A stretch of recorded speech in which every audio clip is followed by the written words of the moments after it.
ওর হাতটা ধরলেই মনে হতো আমরা পৃথিবীতে সবথেকে সুখী বাবা মা। আরজি করে ঠিক 2 বছর আগে যে ঘটনা ঘটে গিয়েছিল, যে নক্কারজনক ঘটনা, যে মর্মান্তিক ঘটনা ঘটে গিয়েছিল, যা এখনো আমাদের প্রত্যেকের মনে রয়েছে, সেই ঘটনার পর নির্যাতিতার বাবা তিনি আজকের দিনটা যখন স্মরণ করছেন তার চোখে জল। আজ ইতিমধ্যেই সকাল 11টার সময় সমস্ত হাসপাতালগুলিতে, স্বাস্থ্য কেন্দ্রগুলিতে নীরবতা পালন হয়েছে 2 মিনিটের জন্য। সেই ছবি আপনাদেরকে আমরা দেখিয়েছি। স্বয়ং স্বাস্থ্য ভবনে উপস্থিত ছিলেন রাজ্য স্বাস্থ্যমন্ত্রী শারদত্ত মুখোপাধ্যায়। প্রদীপ জ্বালিয়ে তিনিও নীরবতা পালন করেছেন। আর বদলের বাংলায় নির্যাতিতার পরিবার তারা আশা করছেন তারা এবার হয়তো বিচার পাবেন। আরজিকর কাণ্ডের 2 বছর ইতিমধ্যেই নির্যাতিতার স্মরণে আজ দিনভর নানান কর্মসূচি রয়েছে। গোটা দিন বিভিন্ন জায়গা থেকে মিছিল বের হবে, একাধিক কর্মসূচি রয়েছে। ইতিমধ্যেই সকালবেলায় আজ ঠিক 11টার সময় স্বাস্থ্য ভবন থেকে শুরু করে আরজিকর এবং বিভিন্ন হাসপাতালে নীরবতা পালন হয়েছে। সেই ছবি আপনাদের সামনে আমরা তুলে ধরেছি।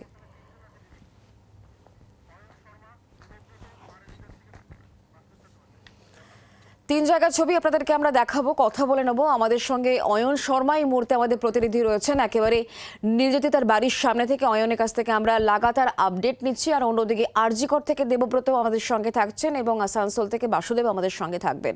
আমি কথা বলবো প্রথমে দেবব্রতের সঙ্গে। দেবব্রত, আরজিকরে এই মুহূর্তে কি ছবি? সকাল 11টার সময় একেবারে ঘড়ির কাঁটা অনুযায়ী 2 মিনিট ধরে নীরবতা পালন হয়েছে, এখন কি চলছে?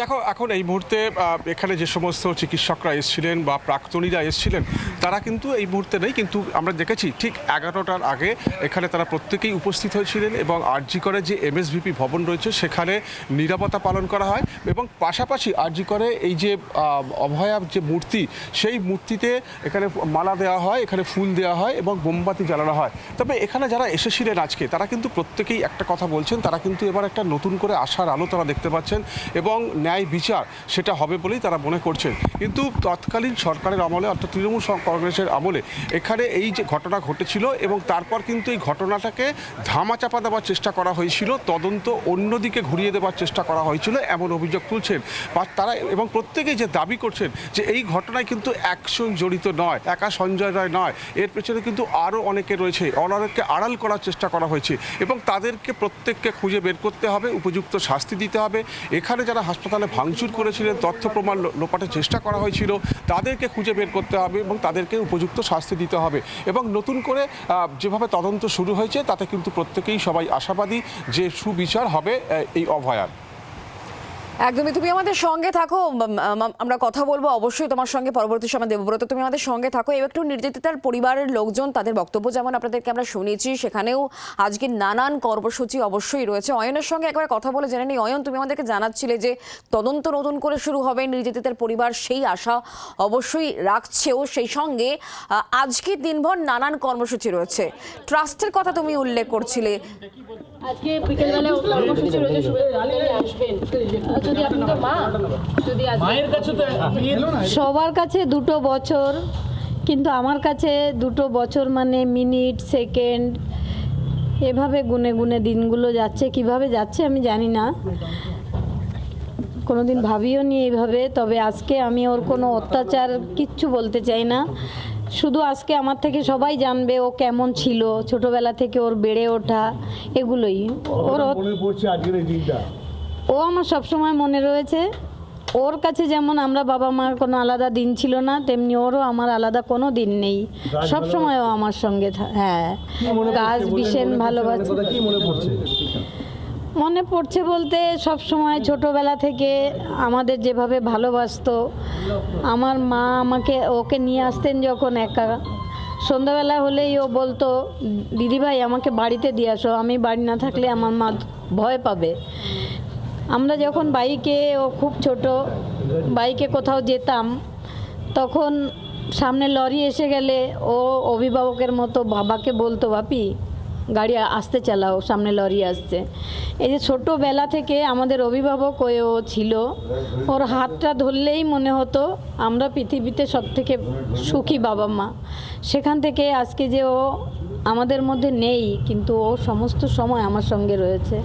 ওর শক্তিই আমার শক্তি, ওর সমস্ত স্বপ্ন আমরা পূরণ করব বাবা মা হিসাবে। সেটা এখন বলবো না, পরবর্তী পর্যায়ে। হ্যাঁ, ভূমিকা থাকবে ট্রাস্ট কিভাবে কাজ করবে এগুলো বিকালে সমস্তটাই আপনারা জানতে পারবেন। কিছুটা আউটলাইন না, এটা এখন বলা যাবে না। আপনারা এতদিন আমাদের সঙ্গে সহযোগিতা করেছেন, মিডিয়া বন্ধুদের অনেক অনেক কৃতজ্ঞতা আমি স্বীকার করি আজকের দিনে। আর যতদিন আমি বিচার না পাই ততদিন আপনারা আমার সঙ্গে সবসময় থাকবেন, এটা একটা প্রতিজ্ঞা আমার।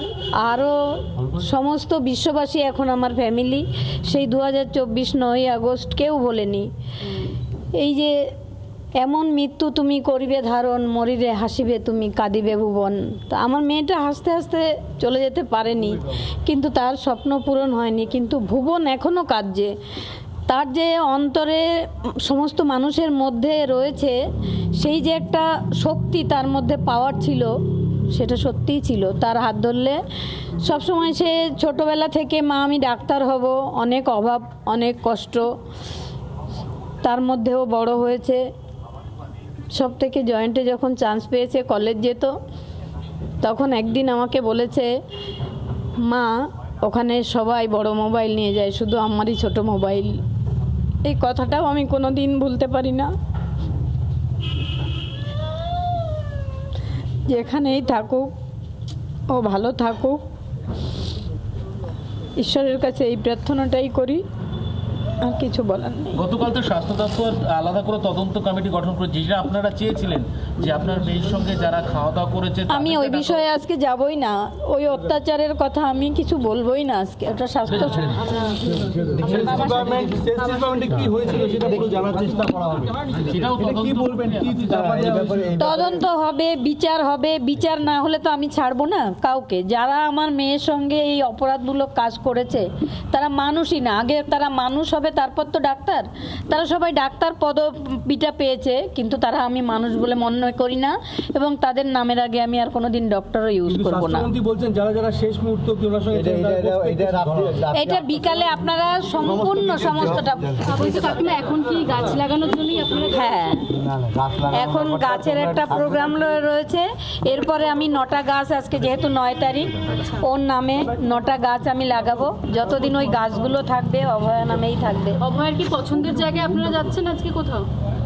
না, সেখানে গিয়ে গাছ কোথাও না, মাঠে যেখানে খেলার মাঠ বাচ্চাদের, তা মাঠের পাশেই লাগাবো। আজকে কি কর্মসূচি রয়েছে আপনাদের? কর্মসূচি আমাদের ওই বিকেলে সিএম আসবেন, ওটাই কর্মসূচি।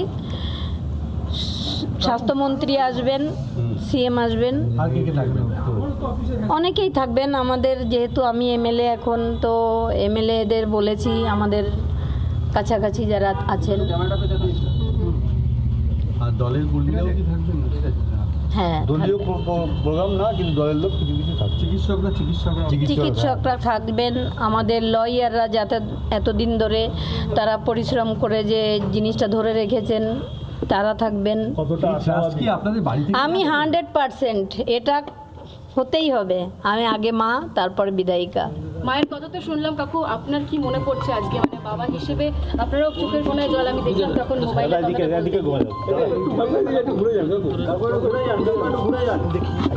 খুব স্বাভাবিক আজকে এই দিনটা। যদি একটু কিছু বলেন যে বাড়িটা খালি বলতে পারছি না। আচ্ছা, এখান থেকে ঢুকি দাও। এই তো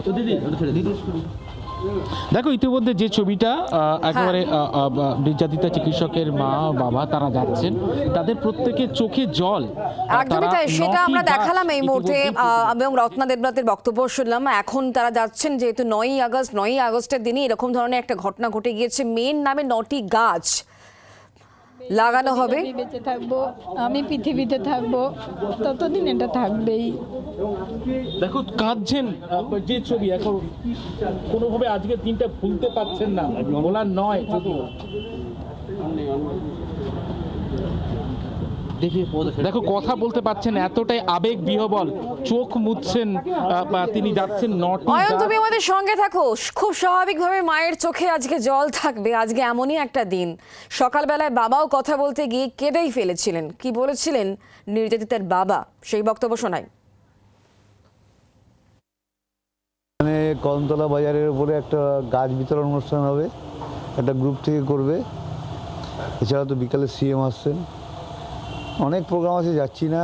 অনেকেই আমন্ত্রণ করছে, যেমন ধর্মতলা একটা ওই জুনিয়র ডাক্তাররা করছে, যাচ্ছি না ওটাতে।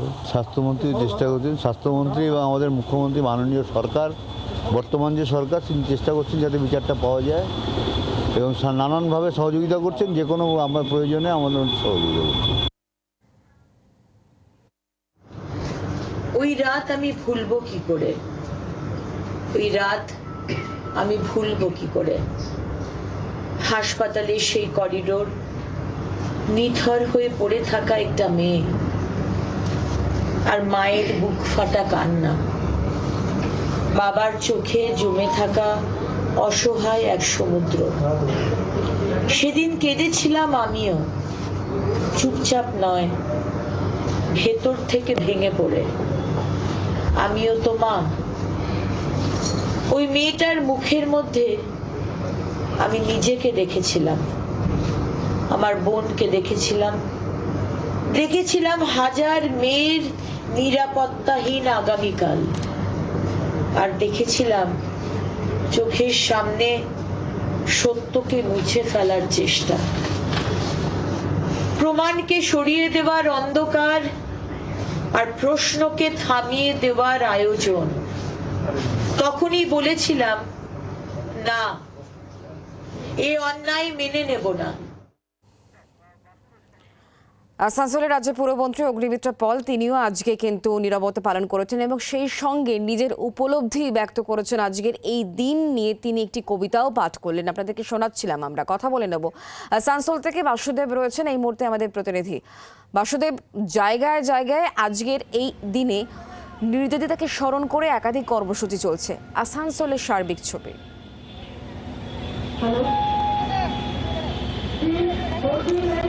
দেখো, আসানসোল জেলা হাসপাতালে সকালবেলাতেই পৌঁছে যান অগ্নিমিত্রা পাল এবং সেখানে ছিলেন পশ্চিম বর্ধমান জেলার যিনি মুখ্য স্বাস্থ্য আধিকারিক, হাসপাতালের সুপার এবং সমস্ত হাসপাতালের কর্মী, সে চিকিৎসক থেকে নার্স থেকে শুরু করে সাফাই কর্মী থেকে আরম্ভ করে প্রায় সকলেই ছিলেন। কেউ হয়তো অগ্নিমিত্রা যে অফিসে ছিল সেখানে ছিলেন বা অন্যান্য জায়গাতে। পুরো হাসপাতাল জুড়ে কিন্তু একটা শোকের ছায়ার মতো একটা ছিল এবং একটা নীরবতা পালনের মাধ্যমে তিনি যেমন পুরো হাসপাতাল যেমন একটা শোকে ছিল। শুধু যে আসানসোল জেলা হাসপাতাল তা নয়, আসানসোল শিল্পাঞ্চলের বা দুর্গাপুর শিল্পাঞ্চলের যে বেসরকারি হাসপাতালগুলি রয়েছে সেখানেও হয়েছে, ইএসআই হাসপাতাল রয়েছে সেখানেও, সমস্ত হাসপাতালেই কিন্তু আজকে নীরবতা পালন হয়েছে এবং সবারই কাছেই একটাই বার্তা যে এই ধরনের ঘটনা যেন রাজ্যে আর কোনোভাবেই না ঘটে। সেই জন্য ইতিমধ্যেই যে বিভিন্নভাবে যে সরকার বিভিন্ন রকম সিস্টেম লাগু করেছেন সেইগুলো যেমন রয়েছে, পাশাপাশি পুলিশের পক্ষ থেকেও বিভিন্নভাবে এইটাকে কিন্তু প্রচারে আনা হচ্ছে, নারীদের বিভিন্নভাবে করা হচ্ছে এবং অগ্নিমিত্রা নিজের সচরিত নিজের কবিতা যিনি লিখেছেন সেই কবিতাও পাঠ করে সবাইকে শোনান। একদমই, তুমি নজর রাখো বাসুদেব, অনেক ধন্যবাদ আমাদের সঙ্গে সরাসরি থাকার জন্য। বাংলার আওয়াজ, বাঙালির আবেগ, জি 24 ঘন্টা।